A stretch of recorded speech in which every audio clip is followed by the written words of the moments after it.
個性というものは親から子へと受け継がれていきます。しかし本当に大事なのはそのつながりではなく自分の血肉、自分であると認識すること。そういう意味もあって私はこういうのさ。Chers communautes, bienvenue, j'espère que tu vas bien. Aujourd'hui, un épisode particulier qui va te donner le smile. Un sujet super sympa puisque nous allons parler du rôle du graphiste en agence de com.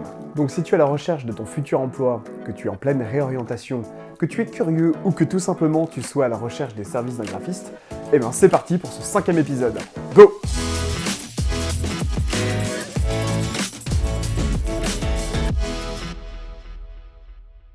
D'après le DICO, un graphiste est un dessinateur chargé de la production d'un projet graphique.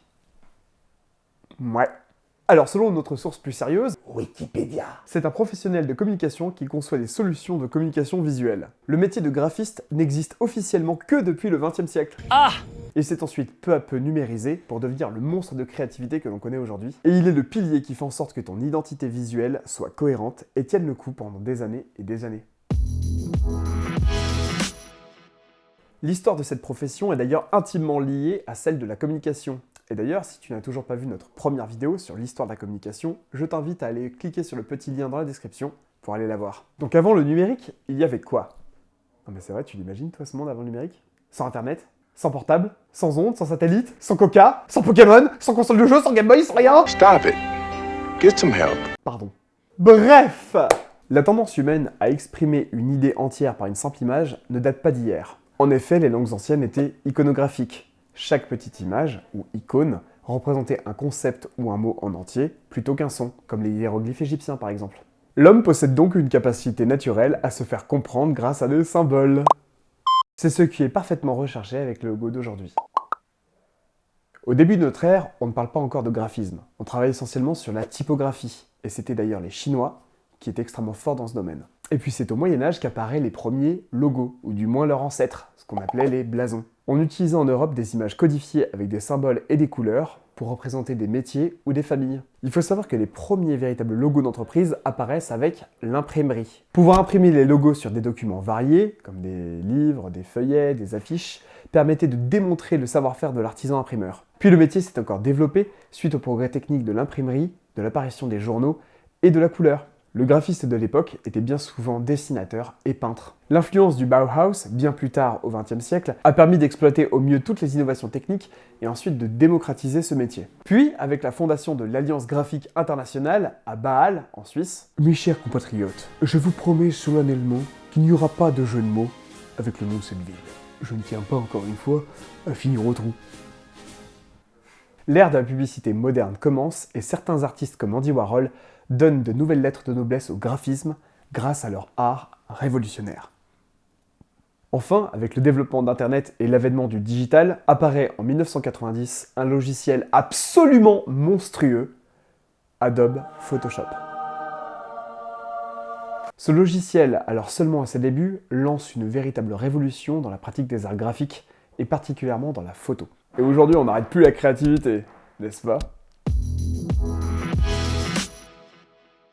Et maintenant, chers commonautes, après avoir fait ce petit tour d'horizon historique, il est temps d'entrer dans le vif du sujet. Qu'il soit en freelance ou en agence, le graphiste a besoin d'être créatif, rapide et précis, yeah baby, pour comprendre les besoins du client. Et pour en parler, qui mieux qu'un professionnel chevronné? C'est parti pour l'interview de Thibaut, graphiste survolté.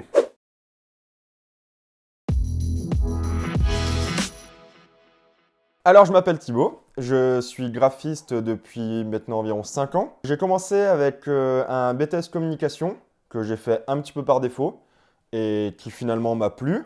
J'ai commencé à faire des stages pendant ce BTS chez Axe Cube où là j'ai vraiment découvert le métier et où j'ai vraiment découvert ce que je voulais faire et ce que j'aimais faire.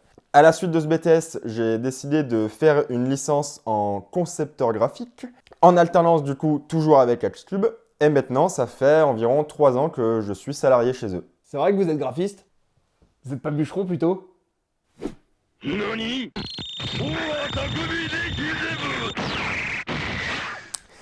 Alors du coup, l'identité visuelle, ça va être la cohérence qu'on va retrouver sur tous les supports de communication d'une marque ou d'une entreprise. Cette identité visuelle, on peut la construire grâce à des formes, des couleurs, des polices d'écriture, enfin le logo par exemple, ou les flyers, tous les supports en fait. Et ça va créer une identité graphique unique qu'on va retrouver que pour cette marque. C'est compliqué d'avoir une identité visuelle cohérente, mais c'est super important. Par exemple, on peut avoir une entreprise qui peut avoir un super logo, mais une identité graphique mal travaillée. On va perdre de l'uniformité sur tous les supports et du coup, la notoriété de marque va être affaiblie. Alors, un bon logo, déjà, il doit être lisible. Il est lisible et accessible. Il faut qu'on comprenne au premier coup d'œil de quoi ça parle, qu'on le remarque de loin, mais pas non plus chercher la complexité et donner toutes les activités d'une entreprise dans ce logo. Il se comprend rapidement, en un coup d'œil, il n'est pas complexe et ne cherche pas à tout dire sur l'entreprise. Il faut qu'il soit mémorisable, qu'on arrive à le reconnaître et l'associer à cette entreprise. Un bon logo est flexible, il est facilement déclinable sur plusieurs supports. Aujourd'hui, on a le print, donc tout ce qui est impression, par exemple des cartes de visite, des flyers, et on a aussi le web, où on va pouvoir jouer avec ce logo. Et il faut qu'on arrive à le lire en tout petit, par exemple, sur un site web, sur une icône, ou même de loin sur un affichage urbain. Et surtout, il faut qu'il soit intemporel. On n'a pas besoin de suivre une tendance pour créer un logo. Les tendances, ça bouge, ça varie, ça change tout le temps. Pour avoir un bon logo, il ne faut pas qu'il soit inscrit dans le temps. Par conséquent, un bon logo va avoir besoin d'un petit rafraîchissement au bout de quelques années, mais pas une refonte totale tous les 6 mois. Alors, rien ne se fait pas ou rien ne se fait plus. Comme je disais juste avant, les tendances, ça bouge. Des fois, ça va être à la mode, des fois, ça va plus l'être. Et c'est pour ça que c'est important de ne pas trop s'y fier. Quand on crée un logo, par exemple, il faut trouver des codes intemporels. C'est ça qui va donner la force à une identité. Les choses qui ne se font plus, c'est souvent des choses qu'on a trop fait, qu'on a vu de partout ou qu'on a utilisées à tort. Les tendances qui s'épuisent très vite aussi, c'est les tendances liées à la technologie. Par exemple, au début de la 3D dans les années 2000, si on regarde une 3D aujourd'hui des années 2000, ça va vite être cheap ou vieillot.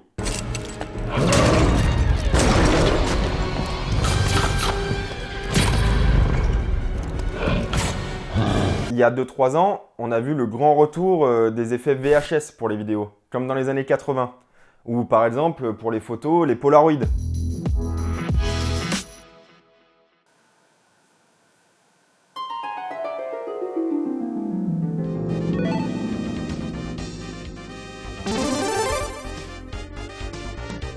Fight! Plus gros logo! Très bien, mais je préférais le premier logo. Plus stylé, le flyer.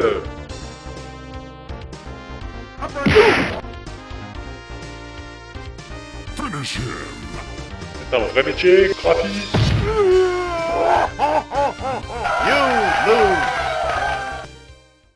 En résumé, vous l'aurez compris, ce qui est bien n'est pas forcément adaptable à tous. Si tu es entrepreneur, il faudra donc prendre du recul sur ce que tu souhaites et accepter ce que le graphiste te dira. Je te rassure, le graphiste est ton ami. Il est là pour faire en sorte que ton logo ou que ta charte graphique soit parfaite. Et voilà, chers colonos, cet épisode est maintenant terminé. J'espère que ça t'a plu et que tu as appris beaucoup sur ce fabuleux métier. Nous, on a pris beaucoup de plaisir à faire cet épisode. Quant à nous, on te dit bisous, à bientôt et à la prochaine. Et 2 minutes. Thibaut, j'ai une cliente là qui demande si tu peux faire un logo stylisé avec un cobra en argent, une épée avec plein de flammes et un camion en forme de hot dog.